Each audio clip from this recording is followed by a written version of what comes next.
आपण ॲनिमल क्लासिफिकेशनचे kingdom animalia म्हणजे मल्टीसेल्युलर ऑर्गॅनिझम्स विदाऊट सेल वॉलचे फायलम्स 10 फायलम आहेत ते आपण समजून घ्यायचे आणि त्याच ऑर्डरमध्ये.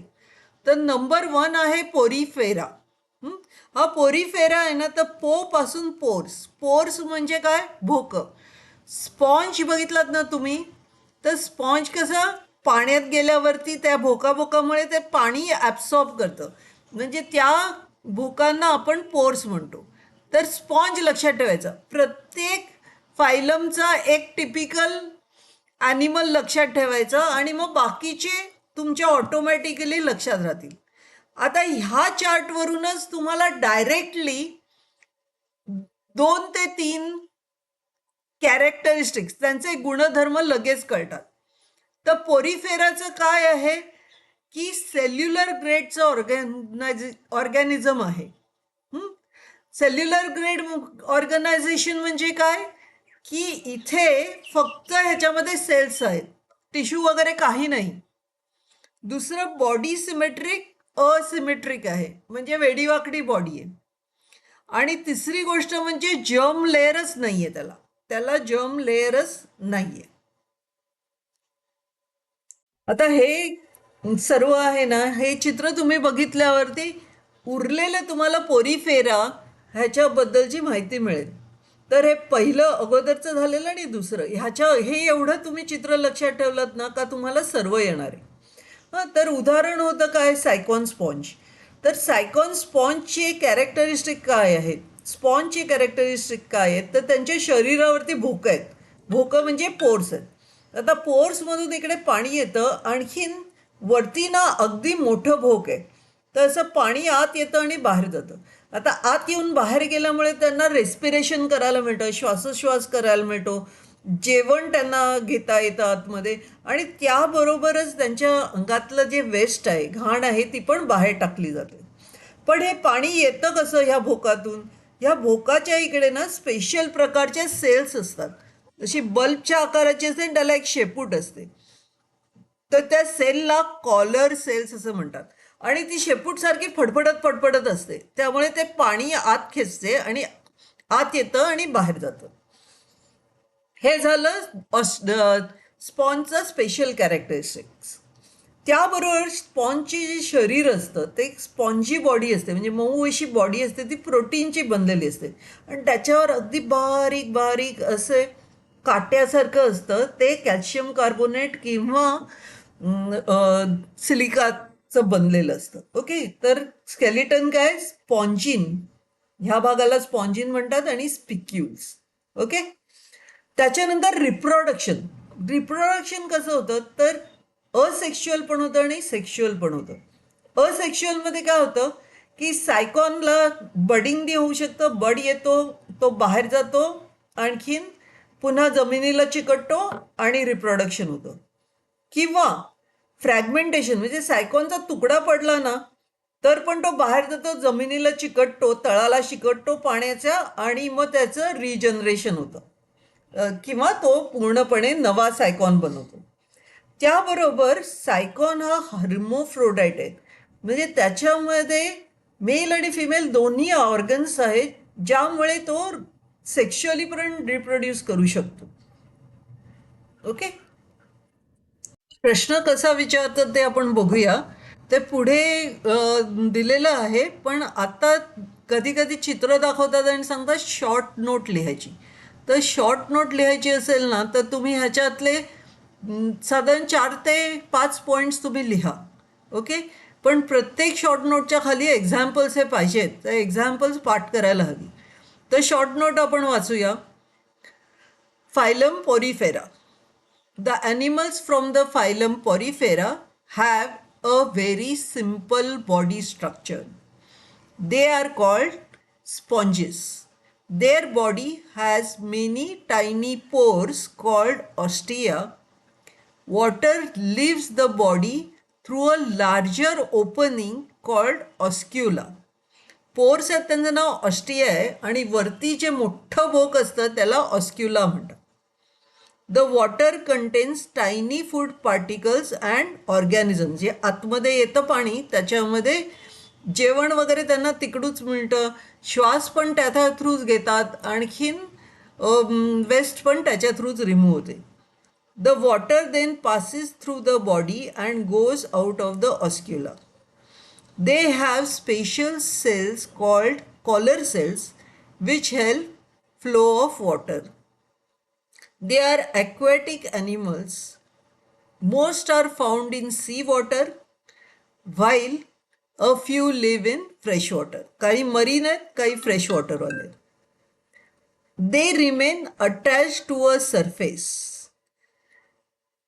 Substratum म्हणजे तळाला पाण्याच्या ते चिकटून राहतात. थ्रूआउट देअर लाईफ म्हणजे जन्मभर ते जन्मल्यापासून ते मरेपर्यंत तळाला चिकटलेले असतात, त्यामुळे ते हलत नाहीत आणि त्यामुळे त्यांना आपण अशा ॲनिमल्सना सिडेंटरी ॲनिमल्स म्हणतो. Therefore they are called sedentary animals. They have an irregular or asymmetrical body. Their soft, spongy body is supported by spicules or spongin fibers. Spicules are tiny needle-like structure. Spicules सूक्ष्म काट्यासारखे घटक असतात, made of calcium carbonate or silica. They reproduce by budding, asexual reproduction, and also by sexual reproduction. They also have good ability to regenerate, meaning they can regrow lost or damaged parts. Examples काय? सायकॉन, Euspongia, Spongilla. परीक्षेतला प्रश्न पटकन बघूया. What is the habitat of animals from the phylum porifera? Animals from the phylum Porifera, हे बघा हे सगळं लिहिलं, are mostly marine animals and few are in fresh water. What are the names of pores on the body of a sponge? Ostia आणि oscula. Which special cells are there in body of sponge? Collar cells. How does water pass through the body of sponge? The water is taken in from oscula and given out through ostia. 3 example of sponges: सायकॉन, युस्पॉन्जिया आणि Spongia. आता number 2 phylum बघूया, नायडेरिया. नायडेरियाचं दुसरं नाव आहे सिलेंटरेटा. Okay, हे नाव लक्षात कसं ठेवायचं? नायडेरियाचं उदाहरण आहे हायड्रा. हे हायड्रा नावाचं छोटंसं ॲनिमल आहे. हां, तर नायडेरिया आणि हायड्रा, तर डीचा उच्चार आहे इकडे, तर हे लक्षात राहतं आपोआप. त्याचबरोबर सिलेंटरिटामध्ये कसं लक्षात राहील? हायड्राची जी बॉडी आहे ती सिलेंडरसारखी दिसते, म्हणून C for coelenterata, C for cylinder. Okay, आता ह्या चार्टवरून काय कळतं की हे जे नायडेरिया आहे ते सेल टिश्यू ग्रेड ऑर्गॅनिझम आहे. ओके, म्हणजे ह्याच्यात सेल्स पण आहेत आणि काही टिश्यूज पण आहेत, पण ते अगदी छोटूसं ऑर्गॅनिझम आहे. नंतर इकडे काय दिसतं? त्याला रेडियल सिमेट्री आहे. म्हणजे केकसारखं कसंही मध्ये कापलं, जर सेंटरच्या थ्रू जात असेल तुमची सुरी, तर ते इक्वल भाग होतील. ओके, रेडियल सिमेट्री आहे. नंतर ते डायप्लोब्लास्टिक आहे. डायप्लोब्लास्टिक म्हणजे 2 जर्म लेयर्स आहेत, बाहेरची एक्टोडर्म आहे आणि आतमध्ये एंडोडर्म आहे. तर ह्या चित्रावरून आपण नायडेरियाची अजून माहिती घेऊया. तर हायड्रा आपण बघितलाच, हायड्रा आहे तो सिलेंड्रिकल शेप आहे, पण त्याबरोबर नायडेरियाचा अजून एक शेप असतो अम्ब्रेला शेप, त्याला पॉलिप शेप म्हणतात. आणि त्याचं उदाहरण जेलीफिश आहे, त्याला ऑरेलिया पण म्हणतात, किंवा जे कॉरल्स असतात ना समुद्रातले, ते पण नायडेरियन्सच असतात. त्याच्याबरोबर सिलेंडर शेपमध्ये सी ॲनिमोन येतो. ओके, हा सी ॲनिमोन असा दिसतो.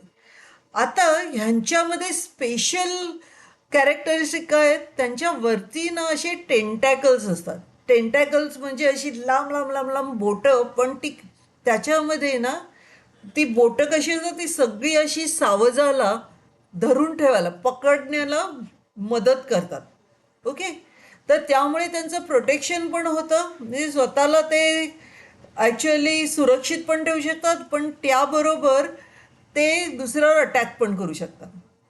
नंतर ह्या टेंटॅकल्स मध्ये ना नायडोब्लास्ट असतं.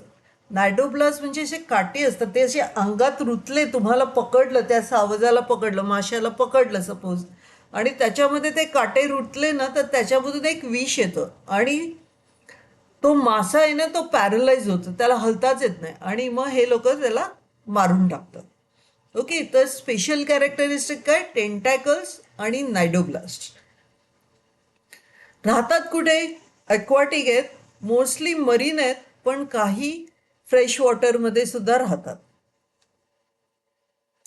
फायलम सिलेंटरेटा नायडेरिया ह्याच्यावरची जो शॉर्ट नोट आहे ती आपण जरा बघूया.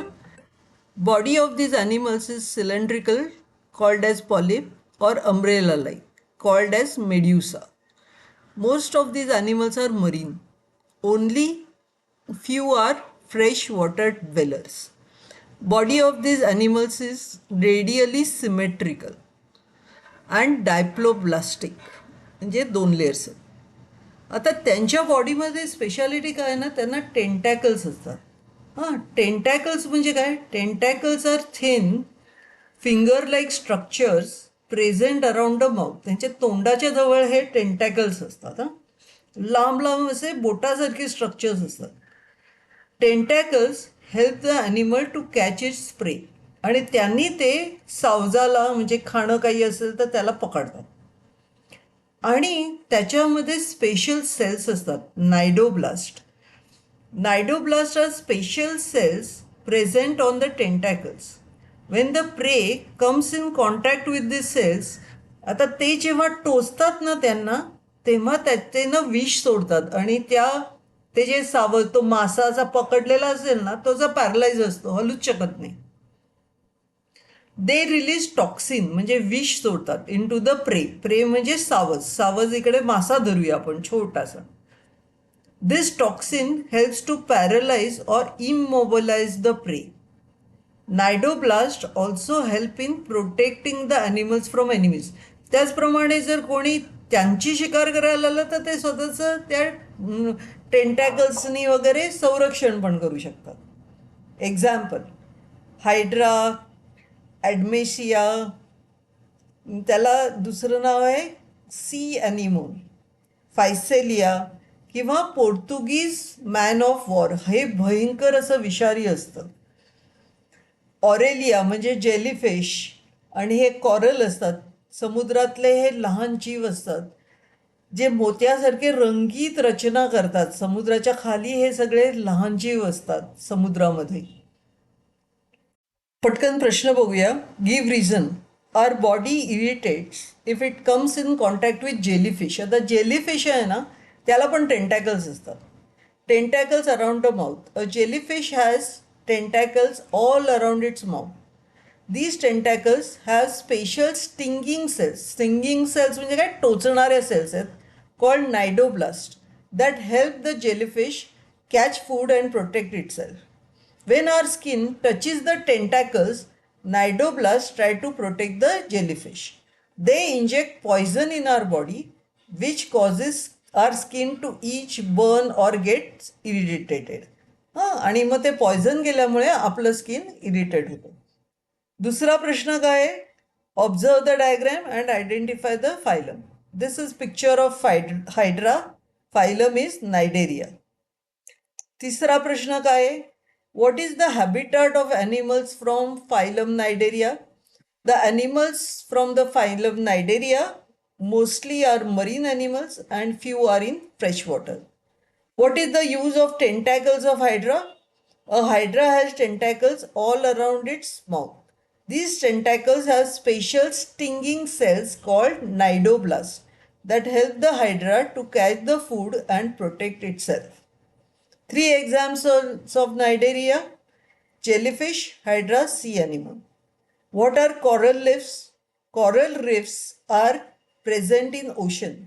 these rifts are actually colonies of specific cnidarians.